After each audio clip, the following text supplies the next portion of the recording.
Muy bien, señoras y señores, muy buenas noches. Bienvenidos todos a la hora 22. Gracias nueva vez por estar con nosotros. En esta ocasión, Abinader, Fortunato y un servidor, tenemos el grato placer de recibir a don Celso Marrancini, un empresario dominicano, un hombre que está pendiente de todo lo que tiene que ver con el bienestar de nuestra República Dominicana. Y eso lo digo creyéndolo. Don Celso, buenas noches. Buenas Gracias noches. por estar acá. Bueno, un placer. Mi primer programa en vivo después de la pandemia. Tremendo honor que nos da. Tremendo privilegio. El honor es mío. A propósito de pandemia, con su visión amplia, su criterio sobrio, ¿qué enseñanza piensa usted que puede tener República Dominicana y el ser humano dominicano post pandemia? La gran diferencia social que existe en la República Dominicana. El quédate en casa, para mucha gente, ¿cómo le pedimos que se queden en casa cuando no hay una casa? Tan sencillo como eso. Mientras algunos podíamos estar en la casa muy cómodos, televisión, comida, aire acondicionado, había otro que estaba debajo de un zinc pensando en qué iba a comer ese día. Yo creo que si eso nosotros no lo aprendemos, los políticos y los empresarios, nosotros como sociedad nunca vamos a eliminar la enorme pobreza que existe en la República Dominicana, que se tapa con puntos luminosos, porque el país tiene puntos luminosos. Uno va al Polígono Central, uno se va a La Romana, uno se va a Constanza, se va a Jarabacoa, se va a Punta Cana, todos esos polos turísticos, Samaná, para que no se me quede ninguno, espero que no, Capcana, después uno deja algunos sin pensar y cae en desgracia con los amigos. O sea, la República Dominicana tiene mucho que ofrecer, pero la República Dominicana tiene mucho que trabajar. Y esos puntos luminosos, ¿eso no es República Dominicana entonces? Sí, pero esos puntos luminosos no se pueden olvidar de la otra República Dominicana. Y esa es la gran enseñanza de la pandemia. De no olvidarnos que eso existe, que existía antes de la pandemia, existe más todavía, porque todavía hay más desempleo que el que había antes de la pandemia, porque había desempleo, había pobreza, pero eso nos dio más en la cara todavía cuando le pedíamos quédate en casa. Los gobernantes a nivel mundial, don Celso, han tenido muchas dificultades. Bueno, ya hay una especie de adaptación porque tenemos por lo menos un año en esto. Entonces, aquí, República Dominicana, le tocó primero al restante tiempo del Partido de la Liberación Dominicana gobernando, gestionar, manejar e inaugurarse con ese virus malvado, y luego viene la transición por el cambio de gobierno. Esos dos manejos han estado a la altura de, inclusive muchas veces, improvisaciones que ha tenido que hacerse para poder otear, manejar la situación difícil. Mira, sin duda difícil, porque no había un entrenamiento para esto. Yo siempre dije que en el primer periodo de pandemia, en el gobierno pasado, yo tenía a alguien que tenía pena todos los días, que era al ministro Sánchez Cárdenas, cada vez que tenía que dar los boletines. Indudablemente, el gobierno pasado le llega la pandemia con una economía a 1000. O sea, el mundo realmente iba a una velocidad inimaginable. Estados Unidos estaba en pleno empleo, y ustedes saben que cuando Estados Unidos va bien, nosotros vamos mejor. Cuando a ellos les da gripe, a nosotros nos da pulmonía. Cierto. Entonces, veníamos de una bonanza de un petróleo extremadamente barato. Desgraciadamente, el gobierno anterior se olvidó que en las vacas gordas hay que ahorrar, tomamos mucho prestado, y eso le cae ahora al nuevo gobierno. El nuevo gobierno recibe la pandemia, que sí, que se manejó, que el gobierno pasado tuvo que improvisar, manejó muchas cosas bien, otras tal vez no de la forma que uno quisiera, pero tampoco poder criticarlas porque no había una experiencia. Realmente es injusto criticar a cualquier gobierno en una situación que pasa de la noche a la mañana. Esto aquí no es como cuando viene un ciclón, que uno le dice, el ciclón viene por tal lado, uno se va preparando, ¿no? Aquí el ciclón llegó, y arriba de eso nosotros tuvimos la desgracia de unas elecciones suspendidas y de tener que ir a unas elecciones en medio de la pandemia, porque ya en marzo muchos países, cuando celebramos las elecciones fallidas, habían cerrado sus economías y nosotros no la podíamos cerrar porque teníamos que celebrar elecciones. Después tuvimos que celebrar con éxito las elecciones de julio y las de marzo también. Entonces yo creo que son muchas cosas que el país ha aprendido. Mira, a mí hay algo que a mí me preocupa mucho y es el costo de las elecciones dominicanas. O sea, el país no puede seguir con unas elecciones que a un senador le puede costar 70, 80 millones, 90, 100 millones de pesos. Porque uno dice, ¿cuánto gana ese senador en 4 años? Entonces, ¿cómo compensa ese senador la diferencia que invirtió en la campaña? Lo mismo le pasa a un diputado, lo mismo pasa a la campaña presidencial. O sea, no puede ser. Hasta los regidores están gastando más de 1 millón y 2 millones. Que debían de ser honoríficos como eran antes, ¿no? Los regidores, le voy a decir, en algunos sitios yo tuve una discusión enorme con mis amigos regidores de Jaina del periodo anterior, porque ellos creen que las cosas son que caen del cielo, no caen del cielo. Ha dicho mucho usted con eso. Bueno. Mire, don Celso Marrancini, usted ha sido un líder empresarial en la República Dominicana, ha vivido mucha experiencia. Gracias por ese título. Sí, es realmente que sí, una referencia del sector empresarial en varias vertientes y además una figura de pensamiento, incluso en la política. ¿Cómo ve don Celso Marrancini, el empresario, las perspectivas del gobierno en tan solo 8 meses? Yo creo que el gobierno se ha manejado excelente. El gobierno ha tomado medidas que tenía que tomar. El gobierno recibe una economía, no consecuencia del gobierno anterior, sino resultado de lo que pasó en el mundo. Yo hubiera querido que la recibiera no cuando empieza la pandemia, sino antes de la pandemia, con menos endeudamiento externo. Se criticó mucho el endeudamiento externo en la época de bonanza, pero se han venido tomando medidas importantes. El gobierno ha tomado los financiamientos que tiene que tomar. En este momento es que hay que tomar préstamos. Usted tiene que tomar préstamos para invertir en viviendas, usted tiene que tomar préstamos para invertir en infraestructura, porque esa es la forma de dar empleo, reactivar la economía. Y ahorita viene el turismo, ya el turismo está en un 40, 50%. Ya pronto el mundo estará vacunado, el mundo ha aprendido a vivir con pandemia, porque vamos a tener que seguir viviendo con la mascarilla, vamos a tener que seguir viviendo lavándonos las manos, saludando con los puños. Entonces, yo creo que el mundo aprenderá a vivir. Pasó en el 1918, cuando no había la tecnología que hay ahora, y el mundo, es verdad que murió 1/3 de la población. Ahora, si nosotros comparamos los muertos de la República Dominicana, mueren más en accidentes de tránsito, entonces nosotros debimos de haber cerrado, hipotéticamente, la economía por el problema del tránsito, no por la pandemia. ¿Y las expectativas del sector empresarial? Vamos de nuevo a Estados Unidos. Acuérdese eso. Yo creo que el gobierno de Estados Unidos ha metido millones y millones de dólares para combatir la recesión, y eso incluso ha repercutido muy positivamente en las remesas. Las remesas aquí han crecido un 25%. Aquí no hay escasez de dólares. Todo lo contrario, el dólar se está apreciando. El dólar que estaba a 58,50, hemos llegado a comprar dólares hasta 56 por 1. El sector exportador por momentos recientes ha estado inclusive con el ojo a la expectativa por la continua bajada que ha experimentado el dólar. Indudablemente, eso hay que tener cuidado con eso. Yo sé que es un equilibrio que hay que mantener, porque en el momento en que las materias primas han subido mucho, en que ha habido problemas en la agricultura. ¿Y cuál es el problema de la agricultura? La agricultura perdió mucho dinero cuando se cerró la economía, porque todo ese consumo del turista, del que viene de fuera, se cerró.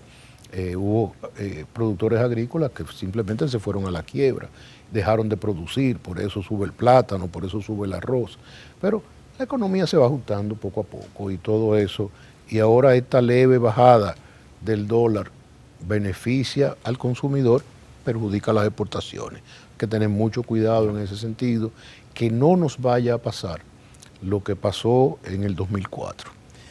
Mire, don Celso, recientemente, pienso que en febrero puede haber sido, hubo un grupo de representantes empresariales, de sectores empresariales, que tuvieron una reunión con la Procuradora General de la República. A mí me llamó mucho la atención porque normalmente los empresarios, las reuniones en bloque que pueden hacer normalmente es con el director de turismo, Banco Central, el presidente de la República, Hacienda, pero irse a la parte judicial no es lo usual. Me gustaría conocer la motivación de ese encuentro con la Procuradora General de la República y cuál es, se puede decir, el mensaje que ustedes dieron con ese interesante coloquio. Yo voy a dar mi mensaje, por supuesto yo no estaba ahí, pero nosotros siempre hemos tenido una pata en el sector judicial. Ahí está Finjus, del cual yo soy parte de la junta directiva de Finjus. Y yo creo que ya el empresariado a veces era tímido en ciertos sectores. Por ejemplo, el empresariado no tenía una interacción con la parte política del Ejecutivo, que es el ministro de la Presidencia, el ministro administrativo. Yo, por ejemplo, durante mi presidencia en el CONEP o en la Asociación de Industrias, yo nunca tuve una relación con Atuey de Camps.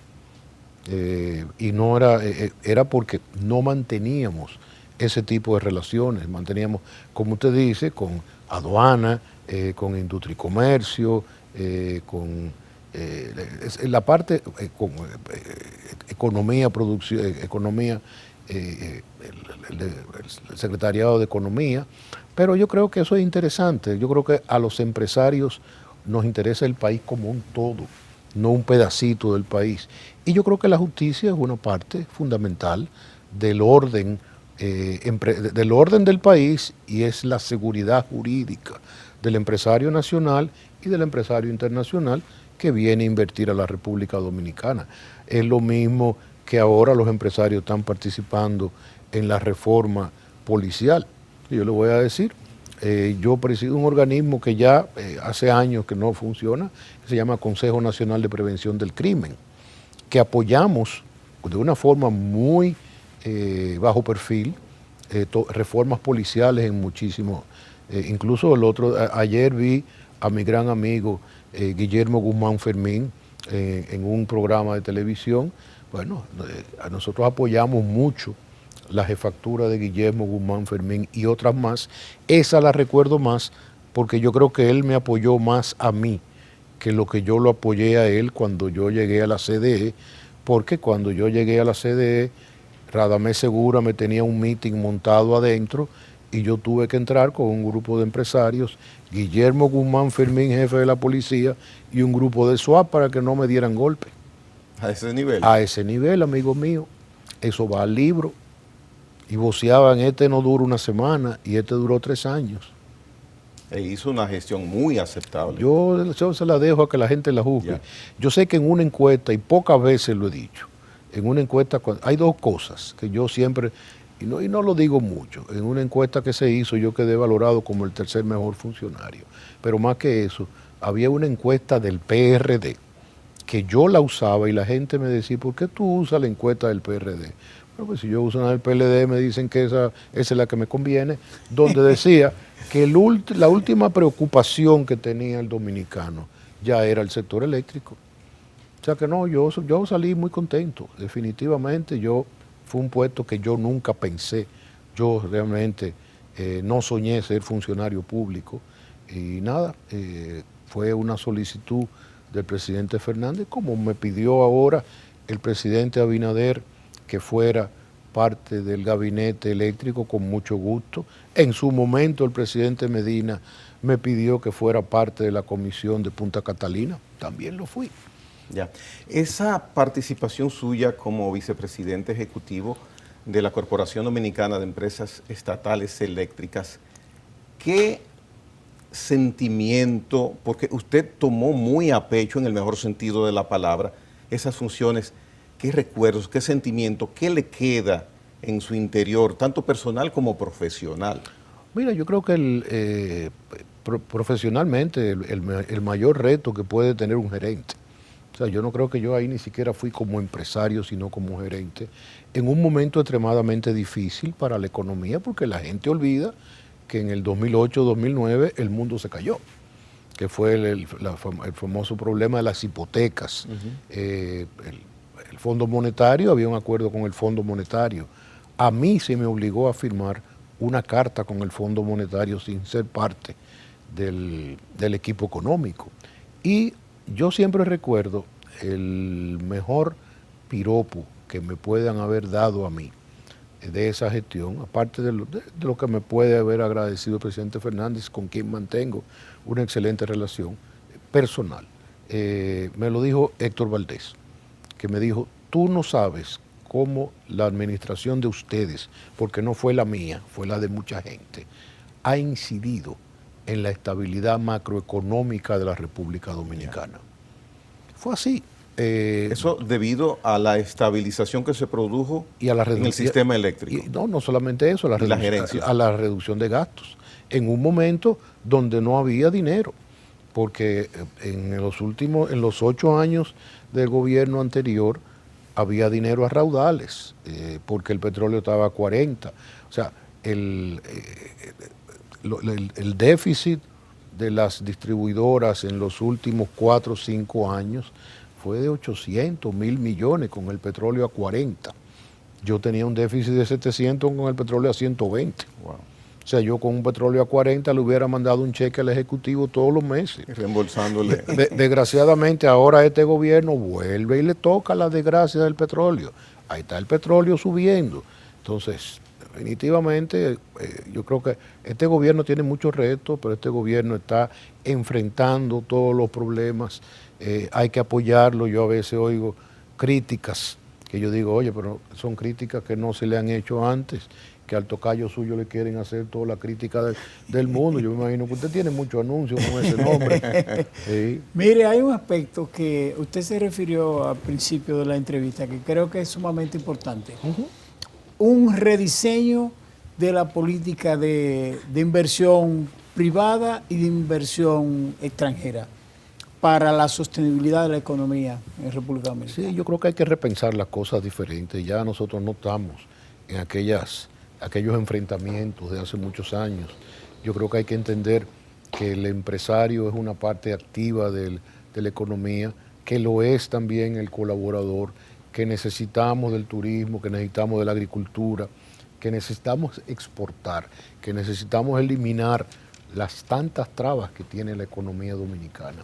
Porque a veces se dice, ¿por qué los sueldos en la República Dominicana son tan bajos? Usted me pregunta que si son bajos, yo le voy a decir que sí. Posiblemente que tenga un meeting allá afuera de empresarios. La consecuencia es todas las trabas. Entonces el empresario tiene, para poder sobrevivir, porque usted tiene que pagar, usted tiene que tener una planta eléctrica, usted tiene que tener un pozo, usted tiene que tener transporte para el personal, usted tiene que tener seguridad privada. O sea, son una serie Tiene que tener cisterna. Todo, usted tiene que tener de todo. Cómprese los tinacos, que es mejor. Ah, sí, los tinacos le va mejor. Vale el anuncio. Muy cierto. Pero entonces, todas esas cosas van creando costos al empresario. Y definitivamente, un problema. Son muy altos.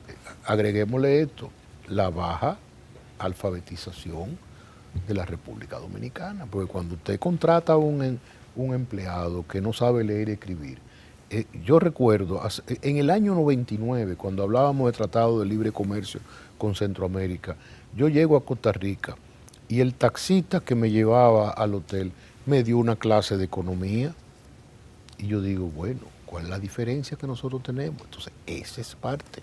Entonces, todo eso son... Pero nosotros estamos muy lejos de eso. Pero por supuesto, entonces ahí es donde tenemos que trabajar. Y esa es la parte que gobierno y empresarios. Hablamos de las alianzas público-privadas. Las alianzas público-privadas tienen que ser en todos los sentidos.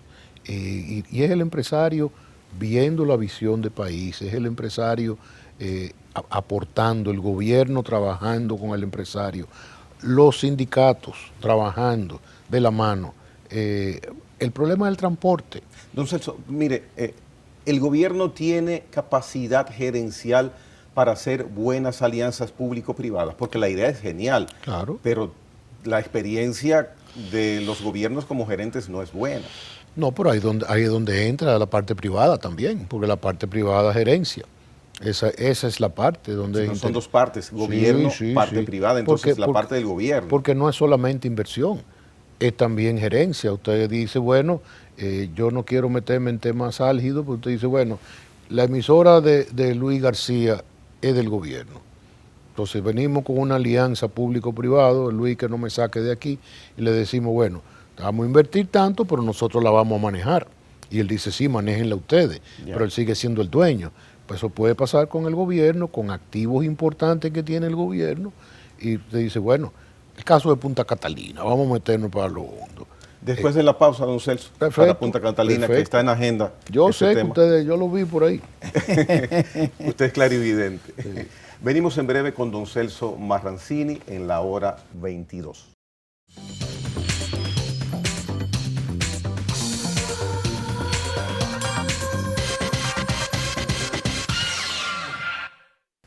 Muy bien, don Celso, Punta Catalina, usted formó parte del grupo que inicialmente era compuesto por 11 personas para evaluar la licitación que se hizo de ese importante soporte eléctrico en estos momentos del Sistema Nacional de Electricidad, valga la redundancia.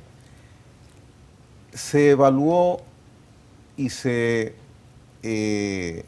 asumió por parte de ustedes que sí, que el costo de alrededor de 1.950 millones, millón más, millón menos, era el adecuado. Bueno, ok, eso está bien. Le pregunto, ¿en esa evaluación está incluido el terreno y el muelle que va al mar o es solamente el artefacto eléctrico? No, la planta y el espigón.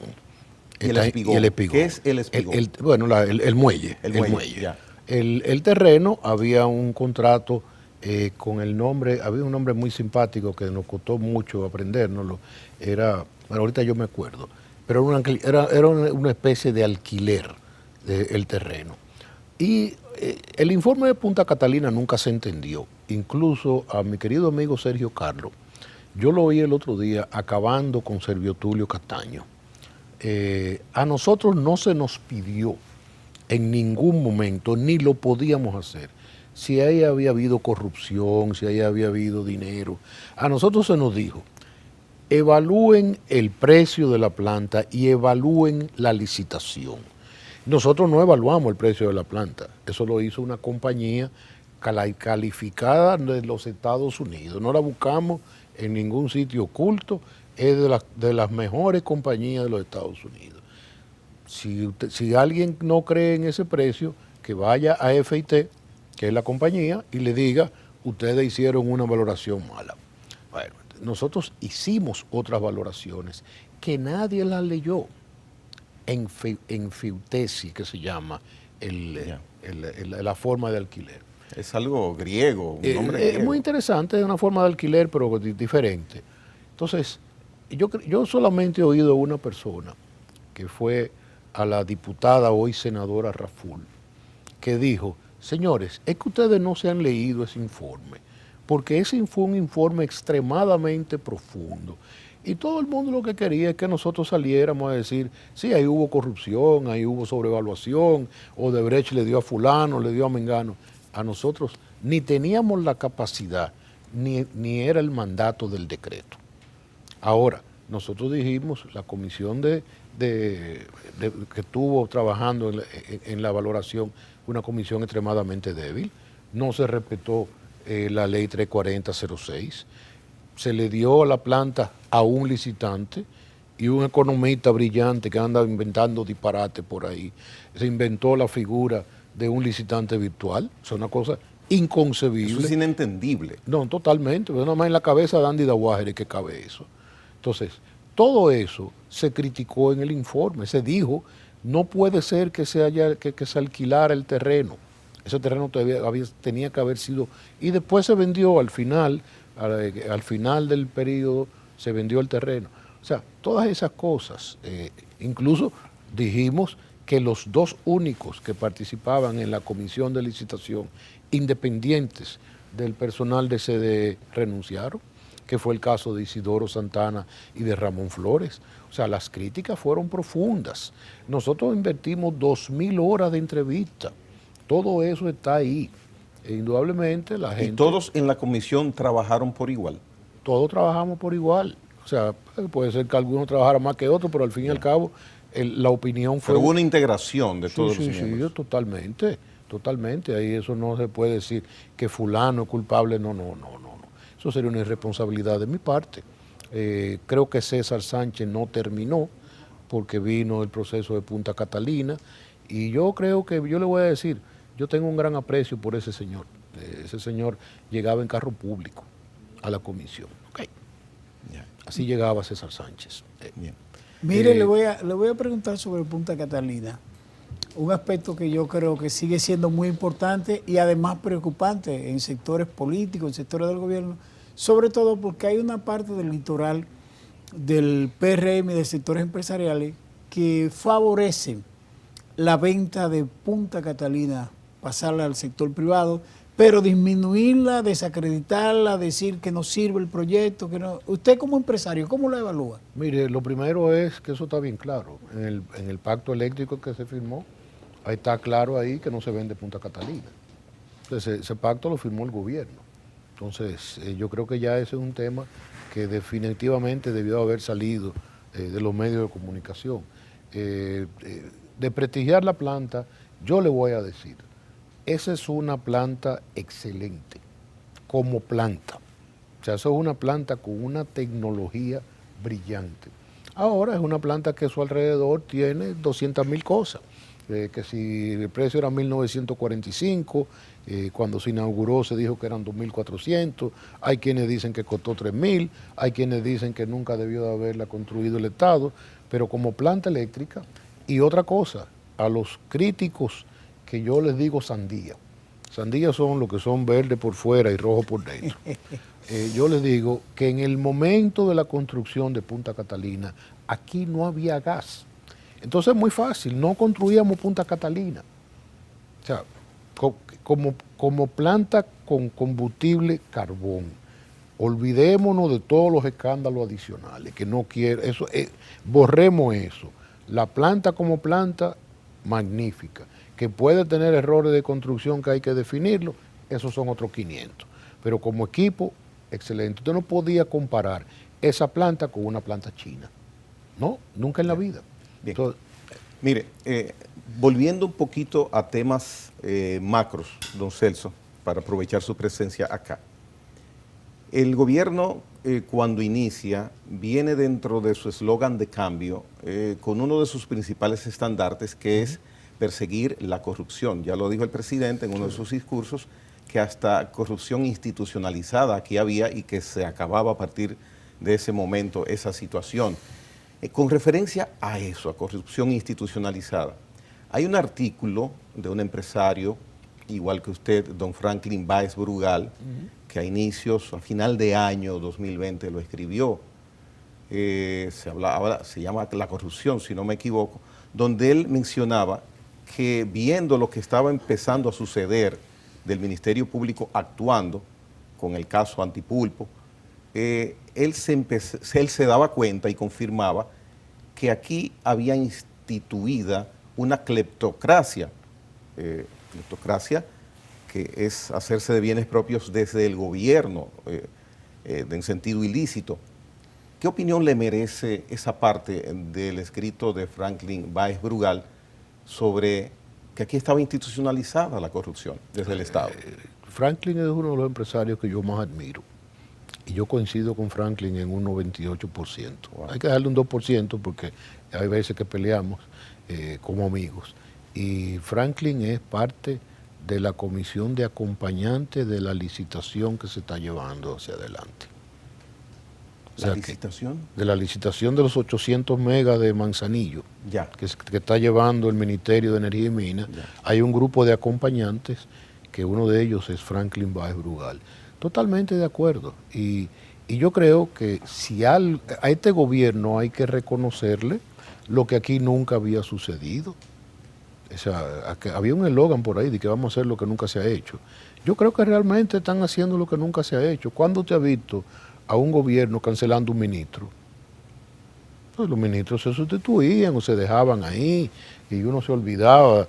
No, este gobierno canceló a la de la juventud, canceló al de salud pública. O sea, el gobierno ha dado demostraciones. Ahora, el gobierno ha dejado un ministerio público independiente. Porque de esas 3 personas que están ahí, nadie puede pensar que la pueden manejar ninguno de los 3. Bueno, yo creo que el que la haga y uno de esos 3 le cae, se preparó. Entonces yo creo que son ejemplos que el gobierno viene dando y eso que dice Franklin, toda la razón del mundo. Eso es parte de las cosas que usted encuentra en la sociedad dominicana, que viene y se hace millonario en 3 días. Era como la lotería, compre el billete y hágase millonario de la noche a la mañana. De la noche a la mañana. La misma cosa. Entonces, sí, eso es así, desgraciadamente. Pero yo creo que eso, esos ejemplos pueden mandar un mensaje no solamente anteriores, sino actuales. Usted mete la mano y al final usted tiene problemas.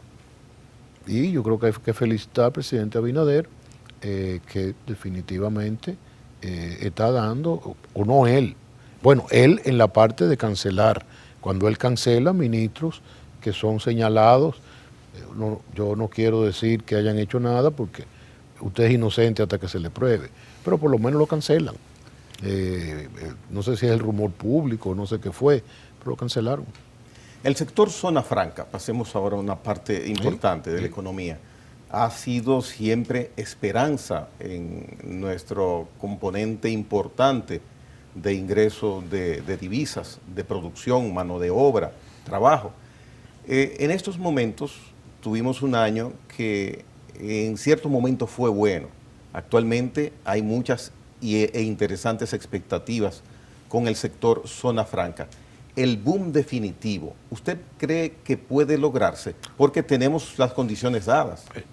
Yo creo que sí, yo estoy seguro, porque ahora con esta situación que se ha presentado con los Estados Unidos y China, especialmente con el gobierno del presidente Trump, muchas empresas van a venir hacia Latinoamérica. Además, los Estados Unidos tienen que jugar una política diferente. Los Estados Unidos se han olvidado de su patio. Incluso se han olvidado de su patio en el aspecto de las vacunas. Hace poco el presidente Abinader recriminaba a los Estados Unidos que se han quedado con todas las vacunas, y es así. O sea, vacunas incluso que países como nosotros habíamos prepagado. Entonces yo creo, tienen que venir todas esas empresas. Aquí hay la mano de obra, aquí hay las facilidades. Este es un país con una estabilidad económica, aquí no hay problema de remesa de divisas, o sea, si usted se ganó su dinero, usted lo puede transferir fácilmente. Hay países que le ponen limitación de que si usted nada más puede transferir el 20%, el 50% de lo que se ganó, aquí no. Aquí lo que usted se ganó se lo manda a su casa matriz. Entonces, las zonas francas están listas para eso. Bueno, ahí vimos la semana pasada una ampliación importantísima en el Parque de Santiago, que preside el amigo Miki Lama. O sea, todo eso, aquí podemos ver en pocos años esos más de 5.000 millones de dólares de exportación convertidos en 10, 15.000 millones. Pero no solamente zona franca, cine, turismo. O sea, aquí se ha demostrado que el turismo en medio de la pandemia ha podido tomar las medidas necesarias para que vayan regresando. Además, el turismo de nosotros no es un turismo masivo. O sea, masivo en que usted va a un hotel y se encuentra con uno en cada esquina. Es un turismo de mucho espacio, donde usted puede tranquilamente vivir con la pandemia. Y cada vez vemos más vuelos. Y esperamos ya que yo entiendo que el tercer trimestre de la economía de República Dominicana va a ser un tercer trimestre muy bueno. A pesar de que uno ha tenido el problema de que la gente no toma en cuenta lo que pasó en Texas, la tormenta de nieve, eso afectó severamente las materias primas y eso incide en los costos del sector industrial. Nosotros tenemos empresas en este momento que están semiparadas por falta de materia prima o que estamos pagando el doble. Los fletes de China, a veces se critica mucho al empresario y no se le analiza. Un contenedor que costaba en el mes de enero del 2020 $1,250, hoy cuesta $10,000. Eso incide en la ropa, en los zapatos, en todo lo que usted trae de China, que usted está trayendo de China casi todo. Entonces, pero definitivamente salimos y yo creo que los Estados Unidos en este momento tienen un desempleo del 6%. En medio de una crisis como la que tenemos, 6%, eso, en el mes de febrero el empleo en Estados Unidos creció prácticamente en 1 millón de personas. Todo eso, yo estuve por ejemplo ahora en Miami, me encontré en Miami normal. Vida normal. Y esa relación, don Celso, ¿cómo usted la visualiza? Relaciones comerciales dominico-china, o sea, para desarrollar esa parte, incluso las propias expectativas que tendría el gobierno desde el punto de vista de lo que usted decía de Estados Unidos, su patio trasero, toda América Latina, con una desaceleración de la economía mundial y con un cuadro como el que tenemos. ¿Hacia dónde debe mirar Estados Unidos, debe mirar República Dominicana en esas relaciones Estados Unidos-China? Yo creo que tiene que haber un balance. Uno siempre ha sido... No debe inclinarse de un lado ni de otro. Yo creo que no, yo creo que tiene que haber un balance. Uno siempre ha tenido el apoyo de los Estados Unidos son muy celosos de esas relaciones, pero se olvidan de nosotros. Entonces conseguimos la vacuna china, pero no conseguimos las vacunas que debíamos conseguir. Entonces yo creo que eso va a pesar.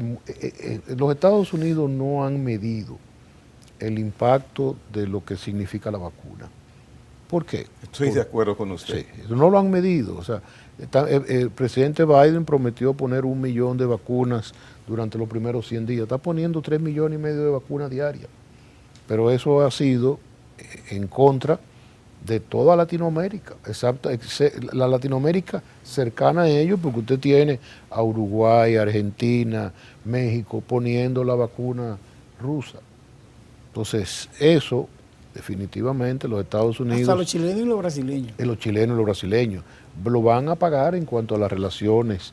¿Por qué? Porque uno va a decir, espérate, tú te olvidaste de mí en el momento crítico. Estos no mandaron la vacuna. Además que hay una realidad, y es el acercamiento que se ha producido con China en esta situación. Claro. Y cuando hay cercanía, cuando hay comunicación, de muchas cosas se conversa y muchas cosas pueden pasar. Hay muchas cosas que uno no cree en los chinos, uno dice, bueno, los chinos a veces, el asunto de la corrupción, el asunto de los manejos, que no me oiga el embajador chino, pero esa es parte del temor que uno tiene muchas veces.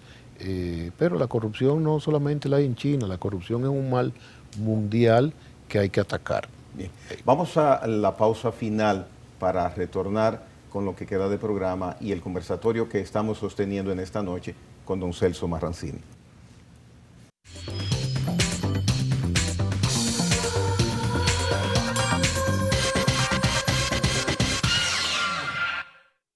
Bien, don Celso, mire, en este programa no solamente de economía, de política, de electricidad, hablamos mucho más con usted. La Asociación Dominicana de Rehabilitación. Don Celso, yo vi que ustedes hasta en expansión están. Háblenos de eso. Mire, yo creo que esa es la parte blandita del corazón.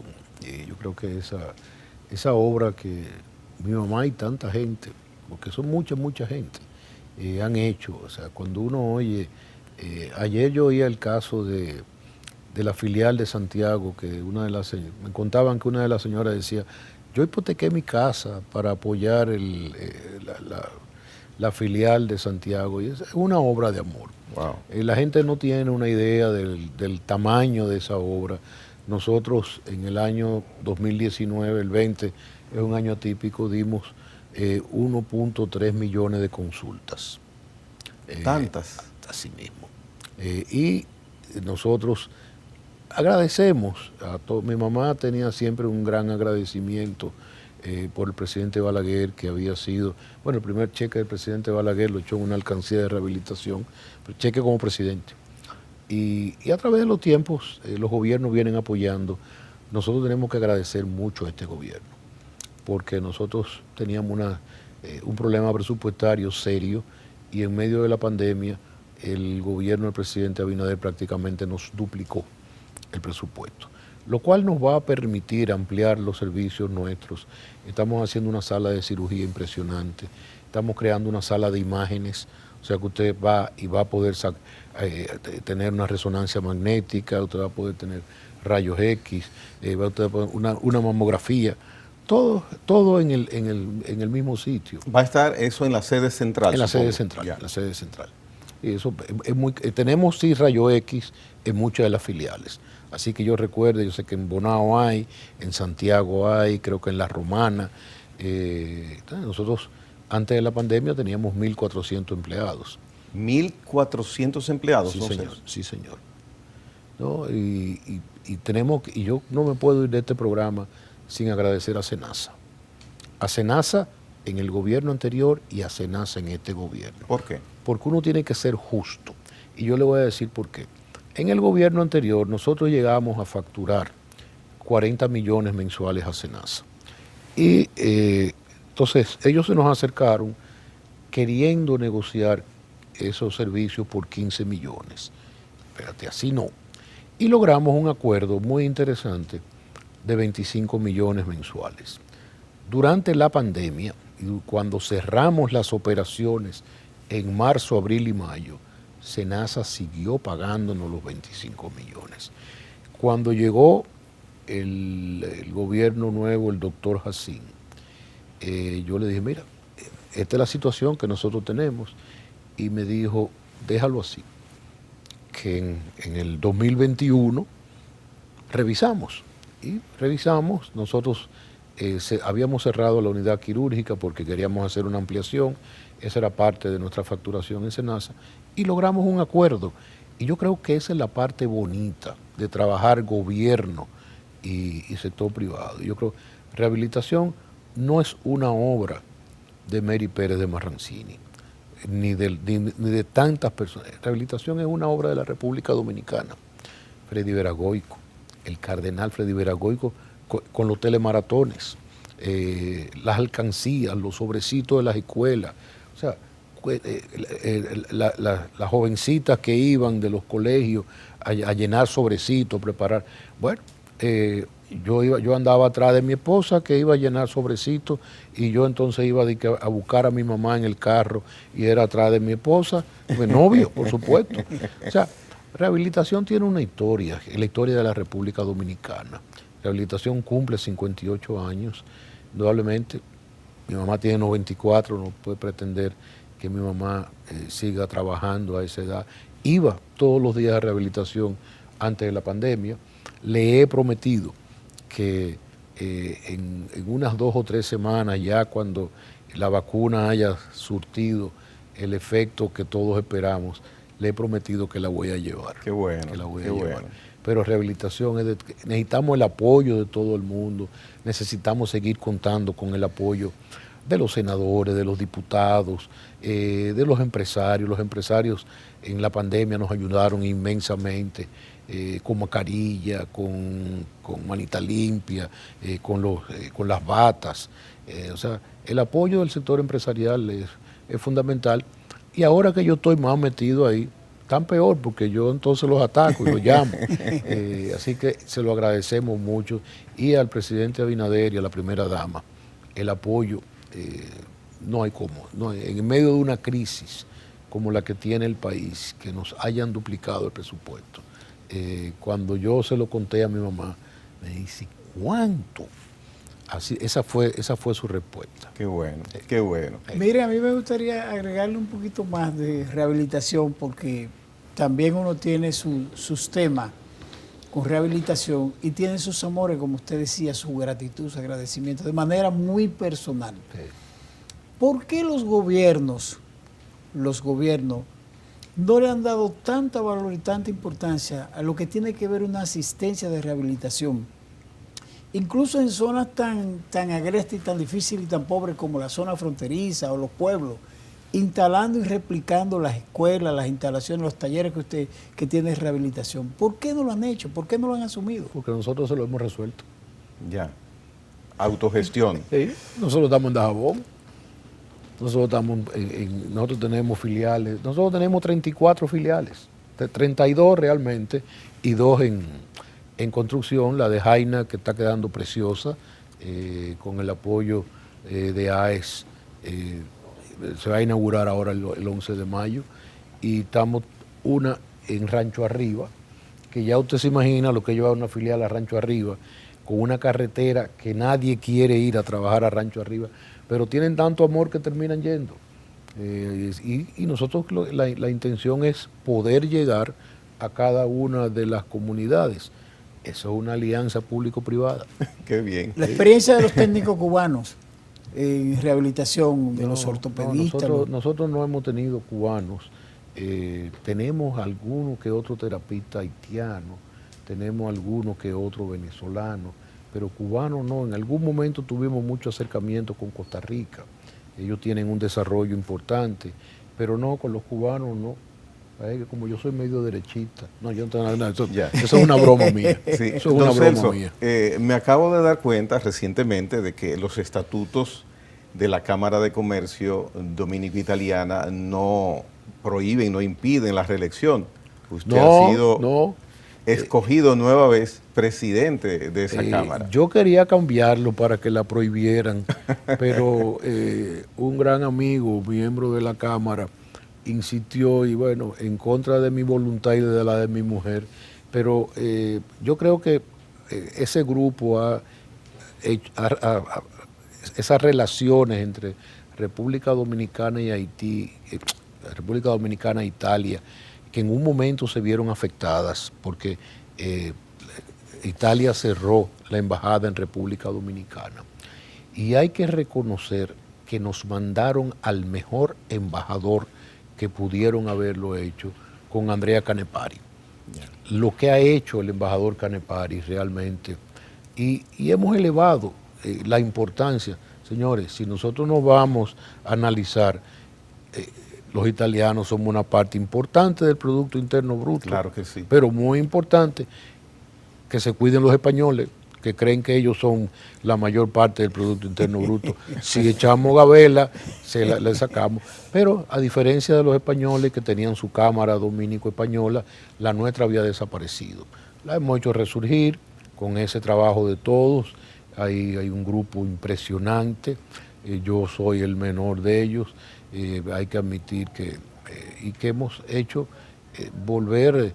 El embajador acaba de publicar un libro precioso, lo publicó ayer o antes de ayer. Me dicen que hubo una asistencia fabulosa. Sí, definitivamente. Repito, después de haber tenido ese impasse con las relaciones entre los dos países, el habernos quitado la embajada, haber tenido que luchar mucho para traer de nuevo un embajador, quisiéramos ponerle impedimento de salida al embajador Canepari, porque qué bueno es. Yo sé que está desgraciadamente cerca de terminar su periodo, tenemos que empezar a hacer los trabajos para que nos manden una fotocopia de Canepari. Qué bien, qué bien. Don Celso, mire, ha sido de grata satisfacción haber conversado con usted estos 55 minutos aquí en la hora 22. Un placer y le digo, bueno, me inauguraron como primer programa en vivo después de la pandemia. Dentro de la pandemia. Sí, y dentro de la pandemia. Ahí está mi mascarilla para que no se olvide esto. Bien, gracias, don Celso. Un placer de compartir con los dos. Cómo no. Señores, mañana tenemos otra entrega que esperamos sea de tanto interés y de tanta atención como esta en la que hemos compartido con don Celso Marrancini. Hasta entonces.